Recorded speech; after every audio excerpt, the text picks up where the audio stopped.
Hello, everybody. Thank you so much for joining us today. My name is Barry Merrick. I'm co-founder and CEO at Ivy, and it's my pleasure to introduce you all to Caroline Stokes. Caroline, how are you today?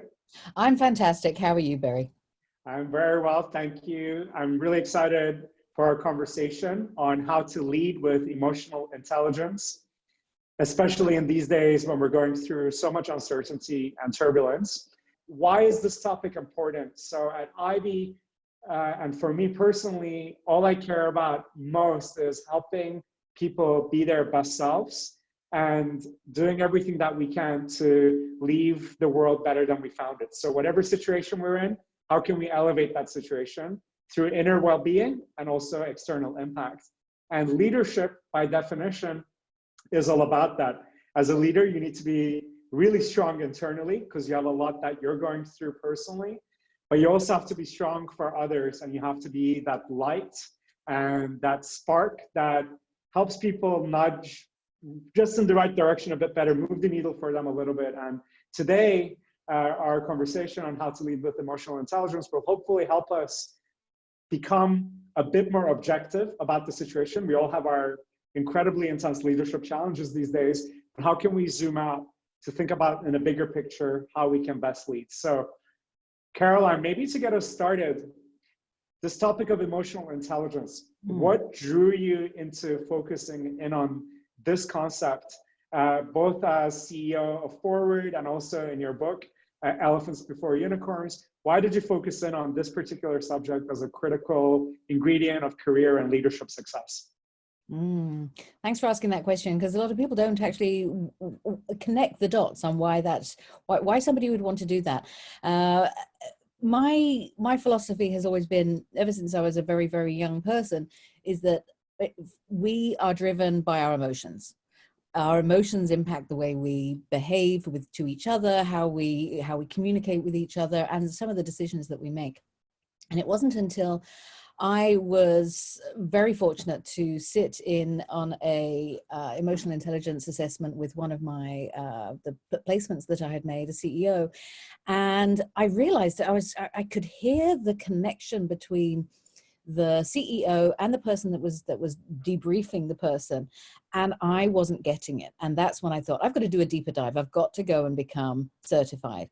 So off I went. I went and did my 3-day course, and everything fell into place. So I really recommend everybody learns all about emotional intelligence, because once you realize the inner workings of people's minds and how we are driven by emotions and the patterns that we create that either help us or derail us, once you realize those and how other people can also do that for us, your life changes completely.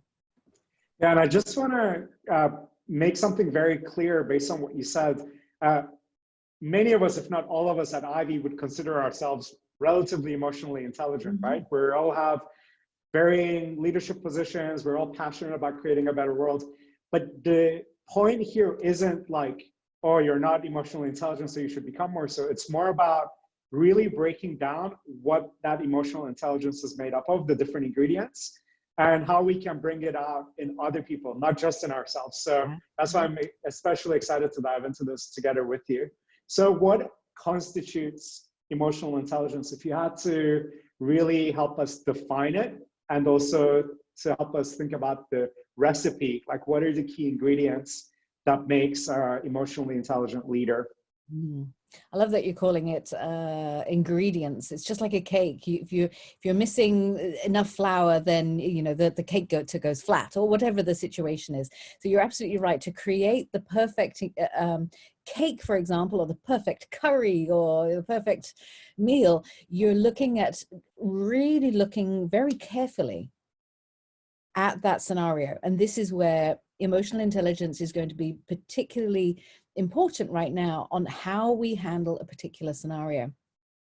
But when you look at what the perfect ingredients are, the perfect ingredients on an emotional intelligence scale, we look at it as an emotional and social operating system. So you've got a computer. You may prefer your Windows system compared to a Macintosh system. A Macintosh system, most people that prefer Macintosh, so please excuse me, I've got allergies this morning. I'm not dying. just to give you the analogy, you've got somebody that really loves working with a Mac. All of a sudden, you put them in front of let's just say a normal PC, and they are going to be frustrated. They're going to be confused. They're not going to be finding that this technology actually speaks to them in the right way. They're going to be completely dumbfounded. They're going to be stressed out. They're not going to be able to be as productive as they usually are. I would say right now, when you look at the coronavirus situation, we're in that kind of situation right now. We are dealing with a completely different operating system, and we're trying to traverse our way through that. And if we just use the example of a different computer as an example, and I have never used this before, so we're really riffing, and I think this is a lot of fun. When you're dealing with a new computer, you've got to sit and you've got to think and you've got to work out what it is. You can't just get onto it and start hoping that it's going to work your way. You've got to do your research. You've got to look at all of the different parts. Then you've got to check in with yourself to realize just how ready am I to really accept these differences and these changes. So that's all about reality testing. That's about being flexible. And I'm going to bring up the EQ 2.0 system so you're able to see that. Thanks to Tanya. Yes, it's just allergies first thing in the morning. I've been snuffling all morning. But I will survive. I'm going to bring up the document that so you can see exactly what I'm talking about here. So this is our social and emotional functioning. Can everybody see that? I hope so. Can you see that? Very, yeah. So here I call this the wheel. The social and emotional and social functioning. Now imagine that everyone has the tip top, you've got this perfect cake and you're rolling that perfect cake down a hill, it's going to go down smoothly. However, if any of these different areas, and trust me, I've seen my own emotional intelligence assessment, and I know that mine is not gloriously smooth as much as I would like it, but guess what? I'm working on it. So when you look at this and you look at your self-perception, and you've got the subscales, self-regard, self-actualization, emotional self-awareness. Then you've got self-expression, emotional expression, assertiveness, independence. Then there's interpersonal, such as interpersonal relationships, empathy, and social responsibility, decision-making, problem-solving, reality testing, and impulse control. And then stress management, flexibility, stress tolerance, and optimism. So when some of these areas aren't functioning very well, let's just say right now, we're not feeling very optimistic about our work. We're not feeling very optimistic about working from home. Or then you then flip over and say that you may not be expressing that in the most productive way with your team members. There may be frustration. It may come out, instead of being assertive, to say with your team members, okay, this is how I'm going to manage things well. So it all manages itself well for the greater good. If you are able to be assertive in that way, then your self-expression is going to be really strong, so that you're able to alleviate the stress. And when you look down at the decision making, you're going to then see that you are strong in your problem solving particular area. When you look at this entire, I call it the wheel, you're then able to see which areas are working well, which areas aren't working well, and what you need to be able to do to let's call it attack the situation. Because we're waking up every single morning with allergies, or just working out after looking through your Twitter feed or your Facebook feed or LinkedIn. There's just such a tsunami of information right now, and that in itself is going to completely jolt where we are, what we're doing, how we're going to react with things without realizing it. For some, it's going to drain somebody's energy to actually problem solve. For others, it's going to put them into fight or flight mode. So it's one of those things where you need to really understand yourself and what might be incoming, and how you're going to go into problem solving mode, and how you're going to communicate with each other. And guess what? The key thing here is really understanding how others are going to be impacting you as well. And that requires a lot of empathy. And I think that's the cornerstone of our ability to be able to communicate effectively, because you can just imagine. Well, I'll tell you, I woke up this morning. My husband has to work from home. He's a games programmer. He has to work from home, so he's having to deal with things. My kids are at home because they can't go to school, and it's also spring break. And I'm working here, and I had to rally everybody to make sure that I was able to be on this call and wouldn't be interrupted. And I had to say to them, guys, you know, we can have a conversation in about an hour and move on from there. So it requires we have to suddenly create a new toolkit for ourselves.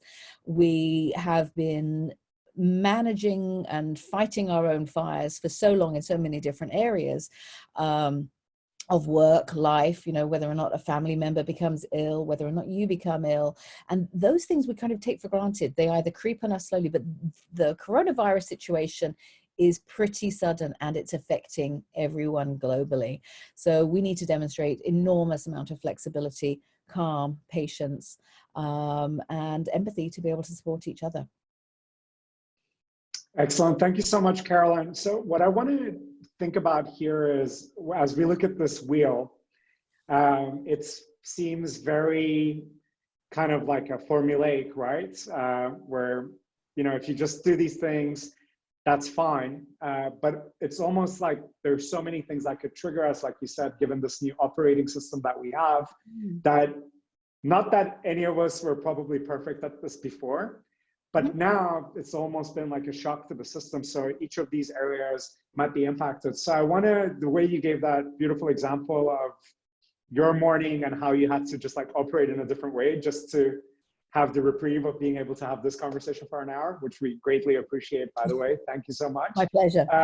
Let's try to deconstruct this together. So first of all, in this wheel, is there some kind of an ordering, right? Like, so we always hear this phrase of, you have to put your own oxygen mask on first before you can be the best person for others. Yep. So does it actually start with self-perception, or is it stress management? Like, where would you say is like the beginning point? And then how can we, over the course of a day, regulate each of these areas? So any tips or tricks on how to make sure that we have these things top of mind, and that as leaders, we're really looking to make sure that the wheels don't fall off, as they say, so that we don't just like let one of these things suffer and cause everything else to collapse around it. Love that question. They're all connected. So that's the reality there. And this is where, excuse me, where you can see how you've got these little arrows kind of going into stress management, goes into self-perception, self-perception goes into they're all connected. And if you were to remove one particular aspect, then you may find that there's going to be some unhealthy tendencies there. So I'll give you an example. Somebody with particularly low self-regard, and they're particularly hard to find, but I've seen them. And when I see them, when I've met those people or gone through those assessments with people where they have a particularly low self-regard, they are typically the flip-floppers. They will change their mind every 5 minutes and drive absolutely everybody nuts. I am of the impression that most people that have gone through Ivy education don't have that level. They've got very high self-regard. They're able to, they know that they're self-actualized. They know exactly where they're going in life, and they know what they want. So if we look at that as a grounding principle right there, you're then able to then say, okay, I know who I am. I've got self-regard. I know where I'm going. I know what I was put on this planet to do, first of all. And that, I would say, is going to be a very strong theme for the Ivy audience. That I firmly believe that. And I would love it if somebody could change my mind on that. But that's my gut instinct. Then when you talk about, if we were to go through a checklist, I mean, maybe actually, shall we do this, Caroline? What would be helpful is, so regardless of how strong our self-perception is, even for those who really think they've got it together, you know, certain shocks to the system can really shake us, whether it's a business or a family change. So maybe what could be really helpful is to go through these really briefly, but in turn, what are some exercises, activities, rules of thumb to like kind of jolt start or like upgrade our ability to like bring forward that like positive self-perception. So we can start with self-perception. What can we do daily or once in a while or when we're feeling down? Yeah, exactly. So with self-regard, are you loved? Are you loved? Do you have people that love you? Do you have friends that love you? Do you have, parents that love you? This is really the cornerstone. That, and there was this study done very long time ago, which was monkeys with very low self-regard were not loved by their mothers. For example, they were neglected, they were rejected, they did not receive the normal response from their genetic mother, which meant that they were very nervous, they were uncomfortable with being around people and things like that. So if the most basic aspect of self-regard is damaged, it usually happens when you're very, very young. So if you're not feeling good about yourself, I think reminding yourself that you are loved, check in with your mother, check in with your family, check in with whomever tells you on a regular basis that they love you, is going to be particularly helpful. I think that would be the number one thing if you're able to do right at the very beginning of the day. Why is it that we go on Facebook first thing in the morning? It's because we want to feel loved. We want to see how many likes we have. We want to see how many loves we have. That's one of the reasons why Facebook is so popular, because it enables us to feel loved.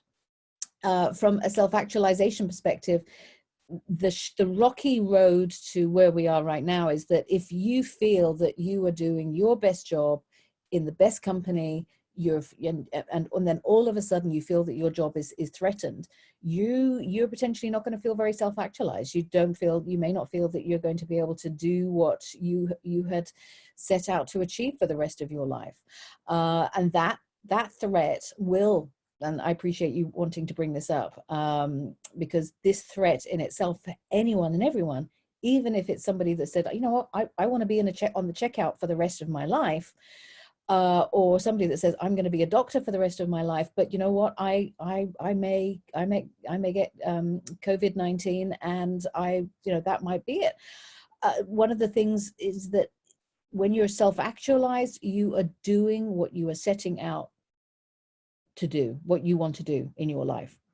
So it's a very fragile point. And I'm glad you brought it up, because it means that if this aspect right now, which is where we are, if it's impacted in any way, it's going to derail and upset and create a shockwave to all of the other areas, because we're not going to feel as confident as we were. So if that is your entire being that is under threat, you're right. You may not feel particularly empathetic towards other people. You may suddenly feel like you're the one that needs the support right now, because your brain is currently being dismantled. So I think that's a great point, because if that is the case, which I think is the case now for everyone, that all of a sudden for the next 3 months, potentially longer, maybe less, we don't know. There is no actual certainty right now. And this is where it almost feels, and this is what I've heard from various people in the UK, it feels like there's wartime measures that are coming into play, because we have to suddenly think about doing other things, or we have to pull together as a community, which then means, okay, with that new hat on, what can we do? How can we be self-actualized in the moment? Our current life, our current career is about to be derailed. What can I do that will provide meaning to me and others, and create safety for me or my family or my friends and my community? What can I do that will make a difference? And that is where the emotional self-awareness comes in, because once you can realize that there's going to be this earthquake, like tectonic plates are suddenly moving dramatically in your mind about what was normal to what you've got now. You once you're able to accept that, which actually is really hard. I've been emotional eating macaroni cheese for the past week, because I'm still dealing with those tectonic plates moving.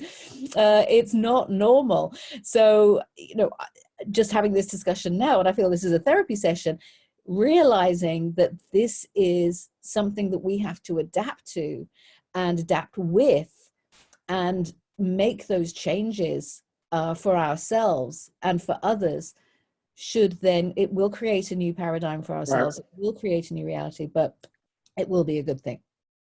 Yeah, thank you for that. So just to underline the main point here, like the main point that I'm taking away is that sometimes, especially on the self-actualization point, regardless of how self-actualized you were feeling before this particular crisis started, the point is that, yeah, there's a new reality now. It may last 2 months, might be longer, shorter. Regardless, now the world needs different things. Your family needs different things. Your colleagues need different things.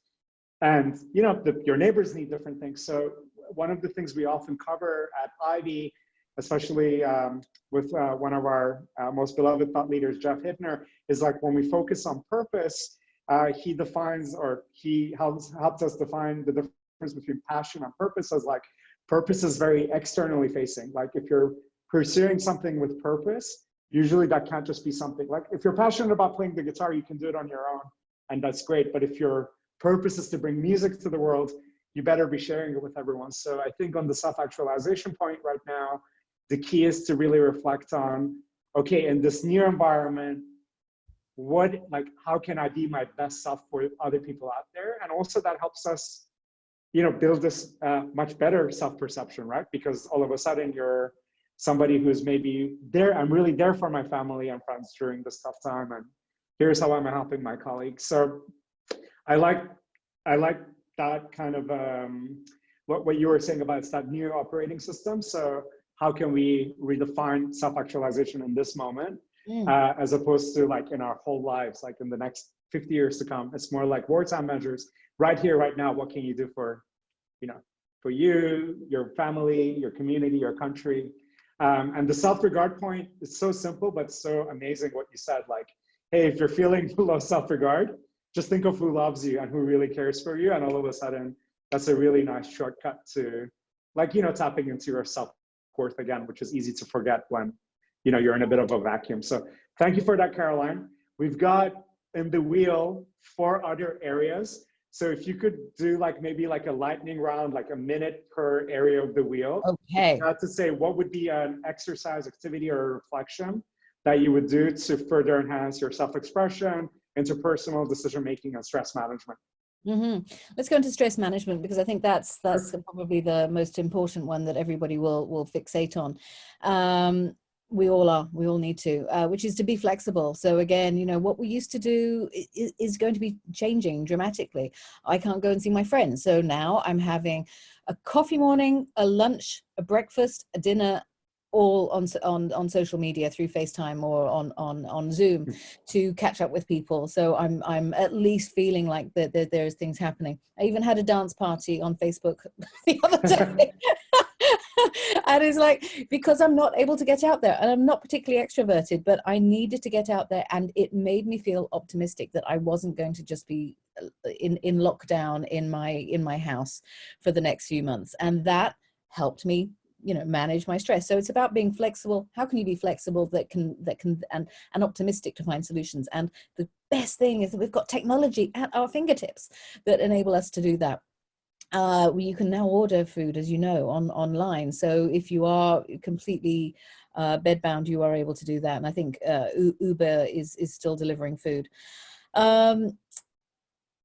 Problems, and then that leads into problem solving. So once you've got that flexibility and stress management and optimism, you're immediately problem solving, and you're reality testing. And instead of the sky is falling, my hair's on fire, the world is coming to an end, you're able to at least find solutions in the moment.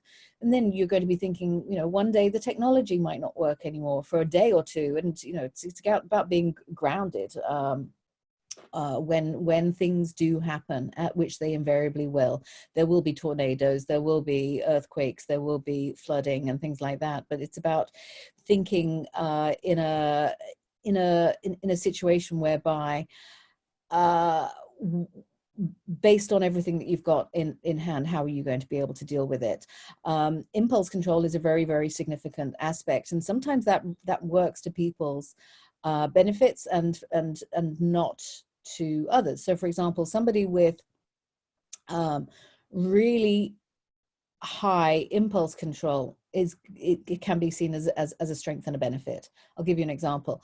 I had booked everything to go away this week to the UK, and everything was booked to the absolute detail, incredible detail.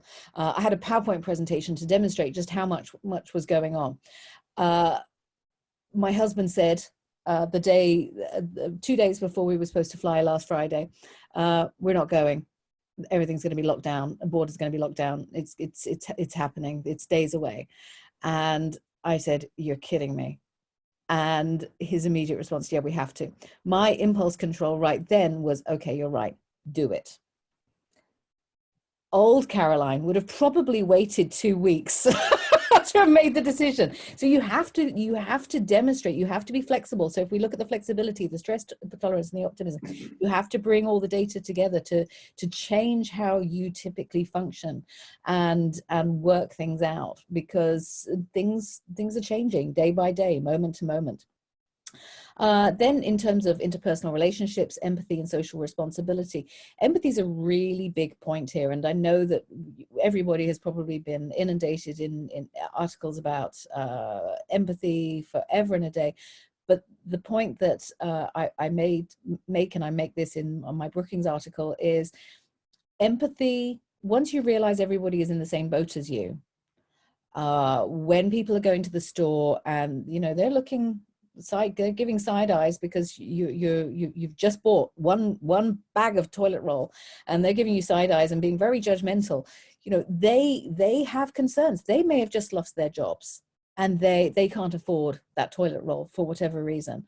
You can see the stress that people are under right now, and it's a real case of you need to feel internally that these people are potentially in a worse situation, or they are also having or suffering in some particular way, because we're all suffering in some particular way. So once you realize that, and you can smile and be generous in your communications and help others in the process, it's a socially responsible thing to do, rather than potentially lashing out. That and some people are in some places going to be doing that because they're going to be scared. And then emotional expression. I think we've talked about that a little bit. That also comes in through what I was just saying about being at the checkout where I had toilet paper and maybe that person had lost their job because they looked really stressed, I have to say. And smiling, showing warmth, being genuine, and not and help them through their day. There are a lot of people out there that are working at the checkouts. They're exposed to everything right now, and being grateful to these people and to anybody that is working and doing their very best is really all we can do right now. And you can do that in a way that I believe is assertive, because you're helping them rather than taking them for granted by being generous in those statements. And then of course, when it comes to independence, it's about you're not, and this is a tricky one, because usually it's about independent thought. It's not relying on others to make those thoughts for you. We're in a situation whereby we do need a lot of input, but at the same time, we all have the power to do the right thing, and that is where independent thought comes in right now.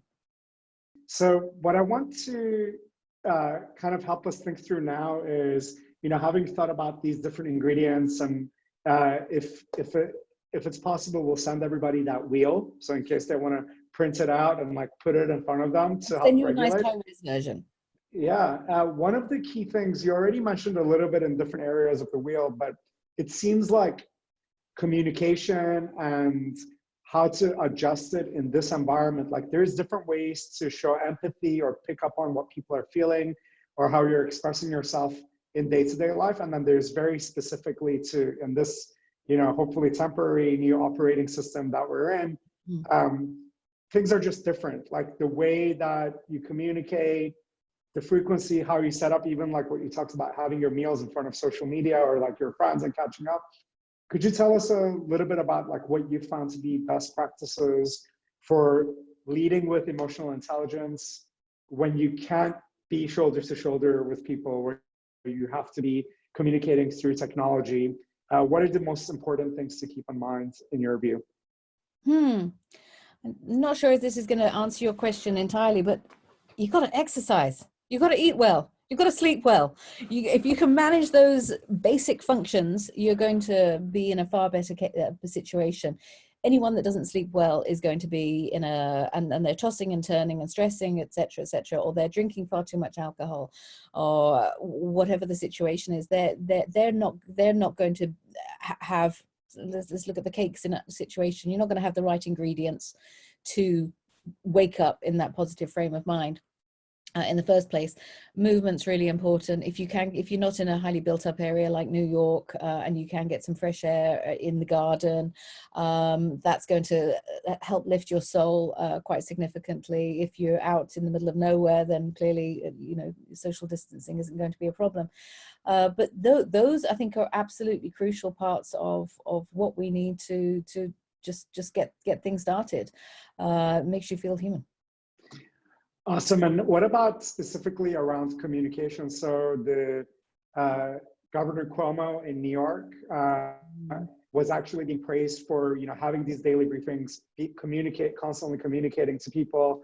Even President Trump's approval ratings apparently increased after he started doing more regular check-ins and so forth. So what would you say in terms of do you think as a rule to lead with emotional intelligence right now, as a baseline, communicating more often is probably a good bet? Or People do you don't think like there's silence. something? Yeah, the moment you have silence, or you're in denial, or you're saying something that the masses aren't necessarily saying is if you're saying something against what the masses are saying, on a global scale, then it's going to be confusing, and people aren't going to trust you. And right now, you need your people, your teams, your family to be able to trust you with the right communication. So it is an emotionally intelligent thing to do, to stay in touch, keep your finger on the pulse, find out how people are doing. I work remotely, so my entire team does. So I've been checking in with them this week just to talk about stuff, find out how they're doing, not to talk about work necessarily and what's on the agenda, but how are they dealing with things, how are they coping, what are their thoughts. A lot of their dreams have suddenly been just completely erased because they don't know what the market situation is going to be like, to buy a house or whatever. So, and my colleague in London really wants to get out of London because she's Asian, and she finds it really uncomfortable being there, where she feels that there are these racist feelings. So there's to be able to talk about all of these aspects really important, and that's just the human side to make people feel heard. It's the most basic common need. So if you're able to have these check-ins on a regular basis, it's going to make people feel good. There's also technology that does that as well. There's this technology called Waggle. It's not cheap, and I have no connection to it other than you're able to send out questions to your entire organization. So supposing you've got an organization of 1,000 people, you're not going to be able to have 1,000 conversations a day. But what you can do is send out a question such as, how are you feeling today? And you're going to get all of these different themes come through, and then maybe you can have a webinar at the end of the day saying, we've got 25% of the people who are really concerned about their family. This is what we would encourage you on this. We've got 25, and to talk about it in that particular sense. So get a real theme. Otherwise, a really cheap version of that is to do it via Google Forms or something like that. Right. But communication is good. Absolutely. And yeah, this is for our colleagues, but also for our families and friends. Also, I think an opportunity for all of us, definitely myself included, that haven't usually done a good job of staying in touch. This is the time to, I think, really step it up and, keep those lines of communication open, check in with people, and connect as deeply as possible. Got one question here from Ramon in LA. He's asking, what's more important in making decisions, the emotional or rational side? And then my kind of elaboration on that question is, and how does this come into play when we're thinking about upping our game in terms of being emotionally intelligent leaders? Okay. Do you want me to answer that question? That would be great. Okay, so what is more important in making decisions, the emotional or the rational side? So we are all driven by fear and love initially. We're emotional creatures. So in the situation where, so you need to take stock of that. So right now, the emotional might be, oh my gosh, the sky is falling, you know, I'm going to die, or something's happening. You've got the fear aspect associated with that, rather than the love of wanting to get something done. So once you can address which emotion it's coming from, and you're able to address it and talk about that elephant in the room and discuss that, then you can talk about the rational. But of course, the rational, the one that makes the most sense is going to be the one that wins after all. But you do need to discuss the emotional. My husband is a logician on the Myers-Briggs, and he leads with rational every single time. And I have to remind him that actually there's an emotional connection to this that needs to be discussed first. So I know where you're coming from, but if you can get through the pain of discussing the emotions first, you're then going to be able to have a very sound discussion about the rational. It's such a powerful reminder, like no matter how good we think we are at dealing with people, like if you can just remember what you said so beautifully there, Caroline, like love and fear. So there's a situation, I'm dealing with somebody, you know, where are they in that spectrum right now? Yeah. Asking the questions accordingly, and then also expressing our own love and fear. You know, it sounds kind of like a rom-com when you put it like love and fear. You know, you wouldn't probably say those words in a business meeting. But if internally you're really aware of like how on the love scale, where is this person? How can I tap into that? On the fear, where are they? And how can you best exchange that information? I think that's very powerful. I think so. It seems like you're very, very clear in everything you shared, Caroline. So we don't have as many questions today, although we have a lot of people logged in. So I want to take this opportunity to ask you if you were to give us 3 extremely actionable takeaways. Like, of course, you shared a lot already, but if you were to leave us with 3 things to be more emotionally intelligent leaders during COVID-19, but also throughout the rest of our lives, if you were to tell us, just do these 3 things, and you're more likely to be successful at this on a consistent, sustainable basis than not, what would those 3 things be? I'm on the spot, but I like it. Isolation, we will need to isolate, but you don't have to isolate because we've got digital information and digital tools at our fingertips. So adapt into really connecting with people online and using as many tools as possible. There are so many people out there providing the tools and the resources, so you're not alone trying to work everything out. So that's number 1. Do not isolate. You can meet up with people very quickly, which will then enhance your self-regard. You're going to feel loved in some way. You know, whether it's with your mother, your grandmother, anyone that loves you and wants the best for you. Connect with somebody every single day, and that's going to give you that'll make you feel good. And then you can do that with people that also really respect and support your work. And I did that with my Brookings article. I sent it to various people that I knew loved what I do, and they came back saying, oh, I loved it because of X, Y, and Z. And it's like, okay, so I'm not cuckoo, you know, which is really helpful. So you need that. We always need that affirmation, even more now, because we're not going to be going to work. Number 2, don't panic. Get your flexibility. Bring out the flexibility. Bring out the problem solving aspects, and stop, think, and listen, especially from an empathy perspective. Everyone is in the same boat, so think about the solutions. Do a group call with people to go back to the leading with rational, to be rational, or to be emotion. Everyone's going to be emotional right now. It's in very, very uncertain times. So get everybody together to come up with the decisions together on various aspects. Everybody wants to do the best possible thing, And if you bring everybody on board to come up with the decisions, they're going to be able to move forward in a much better way. And then thirdly, look after yourself. I know that's not really in the emotional intelligence wheel, but it is, because it's self-regard. Managing yourself, it helps doing some exercise, getting out into the open air and maybe getting some sunshine, even having the rain fall on you, will give you a sense of, okay, I'm here, what are we going to do next? So that's what I would say. They're the 3 points. That was excellent. Thank you, Caroline. And one specific question, kind of building off of some other questions that came in while you were sharing those thoughts. Tell us about just also specifically like speaking up with optimism. Like when you know so many people are freaking out, they might have relatives or friends who, or colleagues who might be sick right now and worried. Yeah.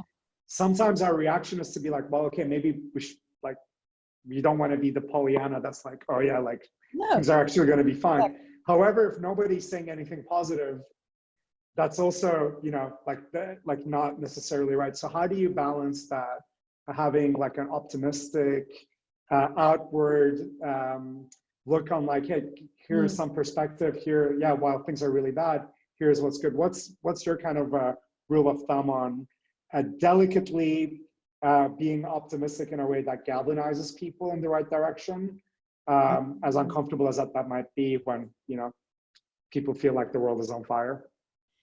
Yeah, and you know what? I think this is probably the most powerful conversation of our time right now, because how can you be optimistic? And the Pollyanna route, it clearly is going to be idiotic. That's just nuts, because everybody has very serious concerns right now, and about their jobs, about their livelihoods. They haven't adapted. But you know what, if you've got that internal, if you've made that internal change in your mind that you can see different ways, then you are able to potentially listen to people in a way whereby nobody else can listen to them. And I'm not suggesting that you listen to them for an hour or whatever, but you can ask a very important question. But you start off by you can ask for a very important question. And I did this the other day. I went into, sorry if I'm going on, but this is a great example.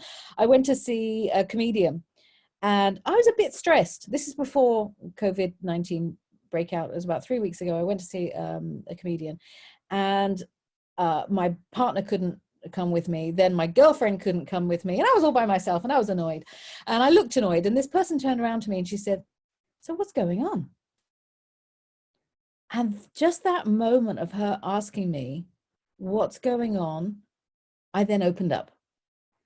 And then she said, "So what part of it do you want to change?" Now, that question isn't going to be much helpful, right? It isn't very helpful right now, because we can't change certain things like that. But she demonstrated a genuine interest in me. So my stretch goal for everybody in these difficult times is to ask an open question. And it's not a case of saying, "How are you feeling?" Because when somebody said on Facebook the other day, "So how are you all doing?" I wanted to punch them. But if somebody said, "What made you happy today?" Or or to acknowledge how hard they're working for their spouse who might be ill, or for their mother or their aunt or their child, whatever it is, say, "That must be really hard for you right now." To acknowledge what they're going through, so that they go, "Yeah, it is." And they can talk about it. Sometimes people just need to talk, and that can be the biggest gift of all.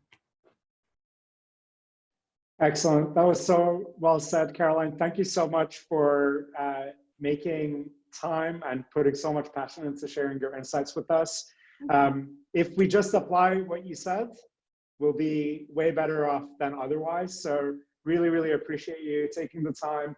Excited to also introduce you to our members in person as soon as that becomes possible again, and wish you and your family the very best in this time. Thank you. Very best wishes to everybody. Thank you so much. And thank you, everyone.